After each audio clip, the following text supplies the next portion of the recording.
Well, welcome to this video. I'm very excited to introduce tempo and duration in the music of Bach, uncovering J.S. Bach's science of tempo, symbolism, and proportion, practical guidelines for performance in vocal, instrumental, keyboard, and orchestral. This is volume 114 in Bach Scholars series here. This is an exciting book, and it took over 30 years to write. Here's the contents, table of contents. This book is divided up into two parts, part 1 and part 2. Part 2 is about 2 times longer than part 1. So part 1 consists of a prelude, which is a very short chapter introducing the just introducing the readers a little bit to the theory in very plain language. It's not, no jargon is used or anything. Chapter 1, I explain about how I experienced some very groundbreaking discoveries, which I made in the 1990s. And then chapter 2, I talk about Bach's tradition versus modern tradition in terms of tempo choice. And then that's a nice little historical chapter. And then chapter 3 is titled Bach's Musical Science and the Imitation of Nature. And then in that chapter there, I quote very much from Professor Christoph Wolff from Harvard University. And he has a very interesting chapter in his book on Bach's biography where he explains how Bach wanted to be considered a musical scientist of such, and not necessarily a composer or a music maker. So this discusses this whole idea of musical science as opposed to just composing music. And so that sets the groundwork for chapter 4 also, because chapter 4 talks about the Bach's use of symmetry, and it's called the alpha and the omega and large-scale symmetry that Bach used in his works. And I use the term the alpha and omega symmetry because Bach used the technique of symmetry, and he often used it in theological contexts, like in the alpha and the omega, like in the Bible. And also I explained other theological concepts that I think that Bach was symbolizing through various means in his music here. And chapter 5 is the reconstruction of Bach's system of tempo. Chapter 5 is really the nuts and bolts of the whole system, the whole analytical system that's used in this book here. So chapter 5 is very important, and it's a relatively long chapter. And then chapter 6 is a chapter on the cantatas, and really much of this book is based on my very large study of the cantatas, of 206 cantatas in which I analyzed, and I'll show you those later here in the book. And then I make conclusions from that, and then chapter 7 is the conclusion here. So part 1 consists of roughly 77 pages or so, and then we have another sort of extra 160 pages in part 2. And part 2 consists of all of Bach's works in BWV order, and it consists of analytical tables that I'll show you in a minute. So part 2 first has a page, How to Interpret the Tables in part 2. And then all the vocal works, all the cantatas, motets, masses, magnificat, passions, oratorios.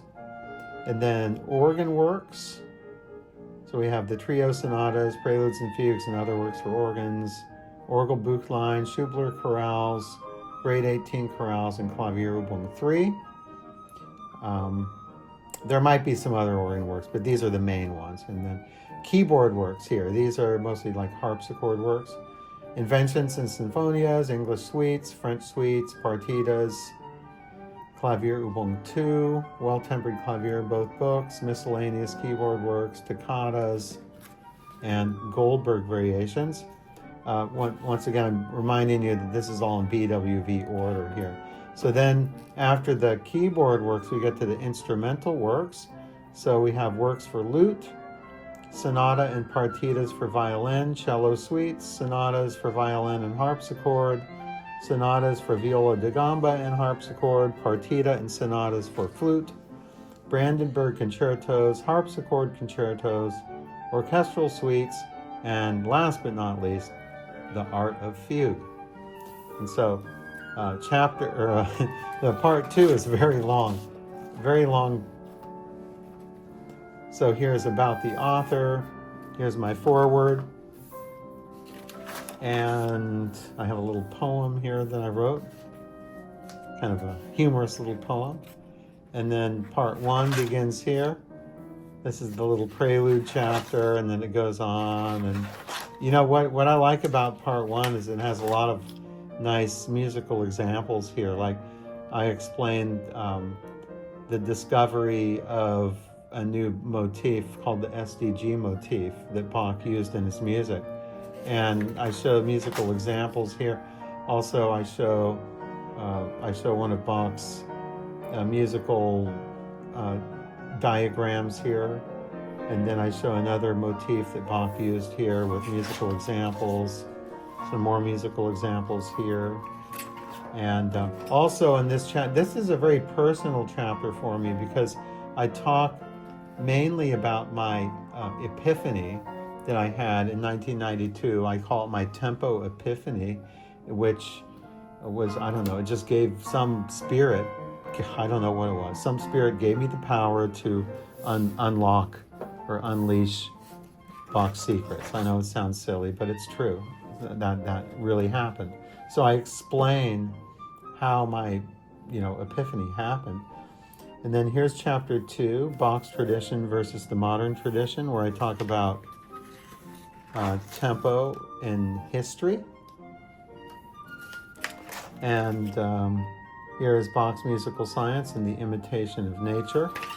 So, the chapters in part 1 are not too terribly long. This one here is the alpha and the omega and large-scale symmetry. Very nice diagrams here in this chapter here.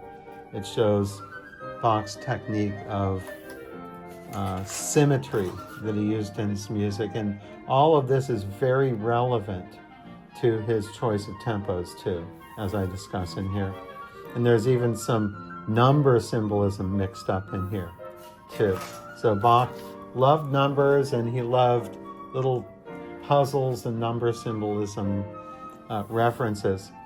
And then this is chapter 5 here, reconstruction of Bach's system of tempo. These are all the tempos Bach used, presented in a table or a matrix. And this chapter here explains how to interpret all the tables. So we have analysis of 7 key works, and then I go through 7 key works, and I break down the temporal analysis of those and show what the tempo that Bach planned for each of those was. I show these little formulas that Bach most likely used in order to attain all the accuracy that he did here. This is some of my favorite stuff here. I'm going to make separate videos on this, the Confiteor and Sanctus from the Mass in B minor. This is just incredible. I mean, this is the most incredible thing. I'm going to talk about that in another video.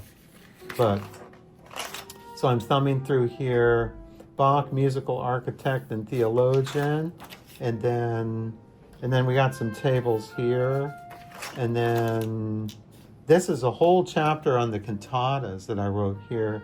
I call it the cantatas say it all, and I explain my methodology of how I went about analyzing the Bach cantatas, the temporal structure of them. And then here are some tables. Here are some summaries of all the ratios that Bach achieved in his toccatas. It's not terribly exciting reading, but I had to have this here because this is all data from my research here. And then I have case studies. I have 10 case studies of Bach's cantatas, and with some listening assignments in here too. So we listen to cantatas and we compare some performances, and we assess those according to the analyses to the way that Bach organized his cantatas here. So it's a really neat chapter on uniting theory and practice. So that's the case studies. Then we have chapter 7, which is the summary and conclusion.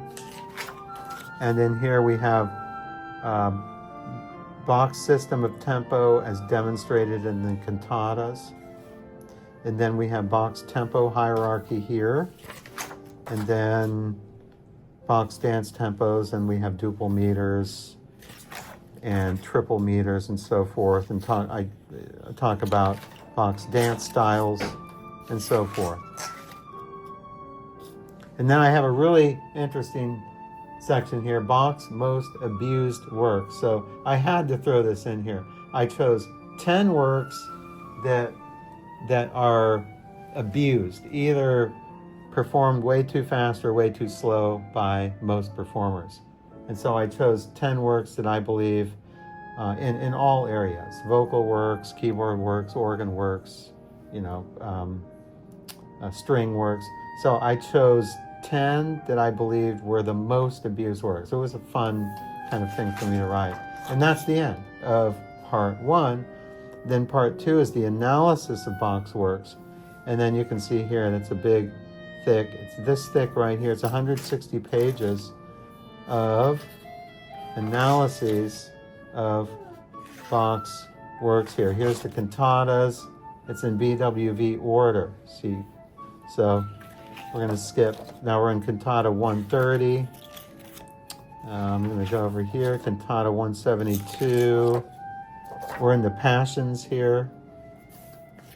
St. John Passion.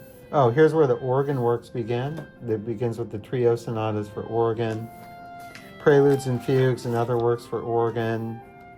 Here goes on and on. More organ works. Grade 18 chorales, Klavier Übung 3, Inventions and Symphonias, English suites, partitas. It goes on and on and on. The well-tempered clavier is in here too. These are all the well-tempered clavier analyses.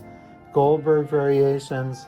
In fact, I have an updated chart on the Goldberg variations here. This is my Goldberg variation chart. If you have my edition, if you have the Bach Scholar edition of the Goldberg variations, this is like that, but it's slightly changed. So I had to modify that slightly.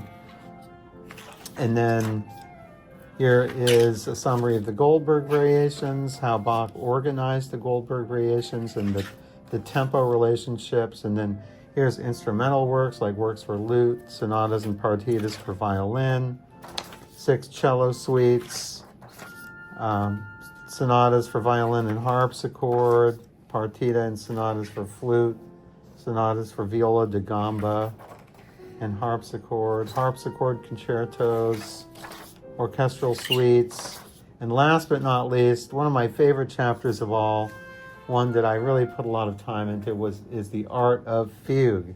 So I have a full breakdown, full analysis of Bach's organizational structure of the art of fugue, and then it's supplied with a final table of the whole complete art of fugue with the final breakdown of that. And then that is the end of the book. So that, in a nutshell, is tempo and duration in the music of Bach. So thank you for joining me, and I hope you will support me and pick up your copy of the book today. Thank you.